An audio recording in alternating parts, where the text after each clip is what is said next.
Not only did they go into his house and move things around, further driving him mad by making him believe it was the aliens, but they staged a massive disinformation campaign that encouraged Paul's belief in Dulce. They improved small roads all around the mesa and airlifted old equipment up there. They placed storage tanks, shacks, engineless jeeps and sheds up there. A small area was even cleared for helicopter landings. Doty even claims fake air vents were positioned around the mountain, sticking up out of the ground to make it look like there was a base under there, and that Fugate came up with a method for projecting saucer-like shapes onto clouds in the area via searchlights. Kirtland AFOSI also rang up the Fort Carson military base in southern Colorado, and inquired if they still conducted training missions in the Dulce area. No, they said, but they wouldn't mind cranking it up again.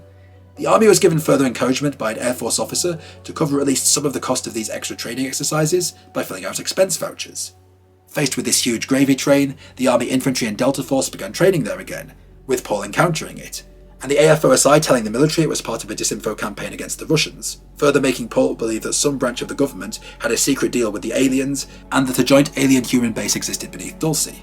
And of course, every good bit of disinformation is based on fact, because there really have been strange lights seen up there, there really have been cattle mutilations, and there really has been military activity, although these days the cattle mutilations have been traced to secret tests done to test the radiation in animals due to a nuclear explosion that was conducted in the area in 1967.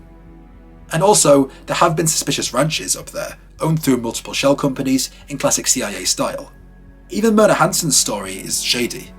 Many people cling to Myrna Hansen's story to claim it really must be aliens, but even that story is shady. Gabe Valdez's son later commented as follows: "It is a possibility that the Myrna Hansen story was also part of a disinformation campaign.